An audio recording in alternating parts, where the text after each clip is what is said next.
Hi guys, and welcome to my YouTube channel. Today I would like to share with you the cards I made using smooshing technique, which is one of my favorites lately. So getting down to business, I am using 300 GSM watercolor cardstock, and I will be using first of all Evergreen Bow distress ink, which I sprayed heavily with water, and now I'm taking a piece of acetate and I'm picking up that color and smooshing it onto my cardstock. And you can do whatever you want with this technique. That's the beauty of it. You can press it, you can smoosh it, you can smudge it, whatever you want to do with that ink. So this was actually my second attempt. The first attempt is on the other side of that cardstock that you can't see right now, but you will later. The reason why I started again because all the green colors I started using blended into one shade. So the best way is of course to dry your cardstock between adding different colors or shades. So this technique can take, depending on the result you want, from a few minutes to as long as half an hour. I think here it took me about 15 minutes to get it the way I wanted. So I heavily edited the video because I basically wanted to show you what you can do with this technique. Now watch me do it for as long as I did. So here I also sprayed the ink with water and then pressed the cardstock against it, so all the little dots that have been created by water stay on the cardstock, which is really cool effect, I think. Here I'm using my paintbrush to add some splatters all over my card front, and I'm also going in with the paintbrush on the cardstock to add some texture. But I think my favorite was when I was pressing the cardstock against the splattered ink. I think that created really cool effect. So the smooshing technique here is kind of mixed with all kinds of different ways you can get that ink onto your cardstock. So I decided to go with kind of organic natural colors for this card, and I'll be using this chocolate brown for the underneath my created background. And for the card base, I'm using Nina Desert Storm cardstock. So what I did here is I cut across my colored piece, and here you can see the previous attempt.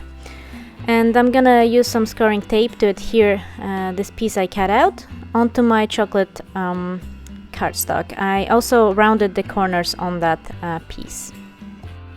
I must say I really like how this colored card front turned out.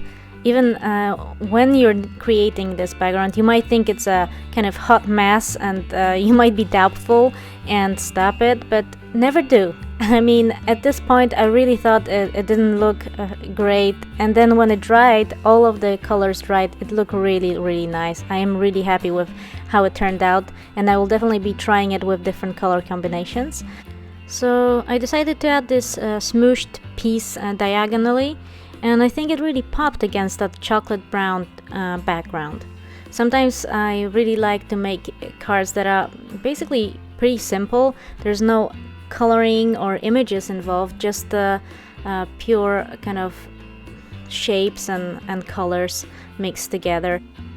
And for the sentiment, I wanted it to be a birthday card, so I'm using Avery L Cake and Candles sentiment set, and I will be using this happy birthday sentiment that I'm gonna stamp in Versamark underneath the colored piece, and then I'm gonna heat emboss it using Wow opaque white embossing powder.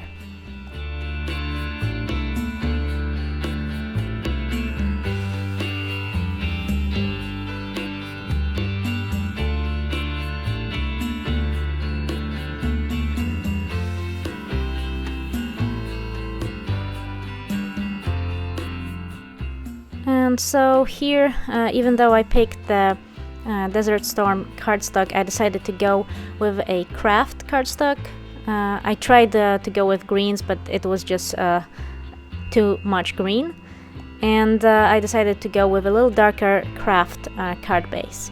And now the part that I really think put this whole card together, I added some stitching all around the edges and around the colored piece using my Signo white gel pen.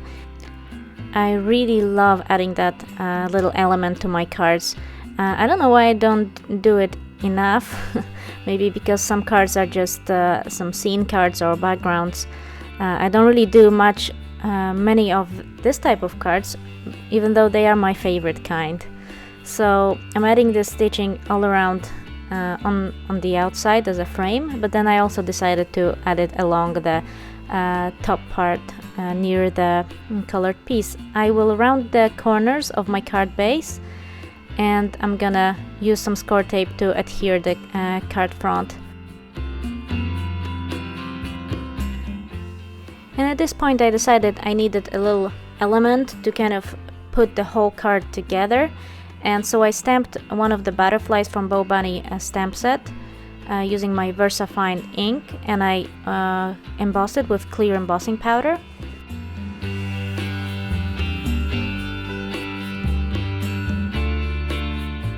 And after that I'm gonna color it in with my Stabilo 68 pens and spray it heavily with water and let it dry for a cool watercolor effect.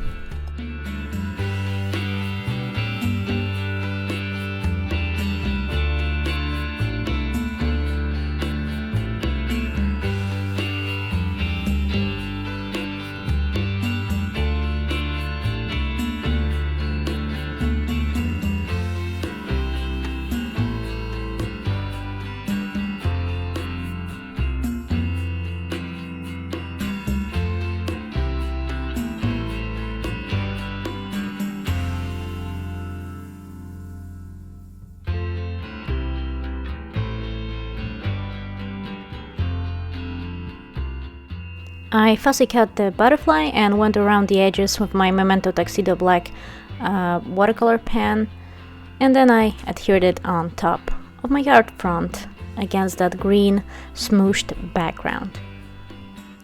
So with butterflies I usually adhere them with glue in the middle and let the wings be free to kind of mold so that it looks like it's an actual butterfly sitting on the card, and that makes sense.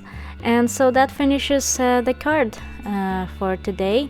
I will also show you what I did with the scrap kind of pieces of that colored panel. I created another card, and what I did is I added them on top and the bottom. I also added some stitched lines and a little butterfly, and I popped it on some Nina Desert Storm cardstock. So that finishes the cards for today. Thank you so much for watching. I hope you enjoyed it, and if you did, please give me a thumbs up. Have a great day. Bye.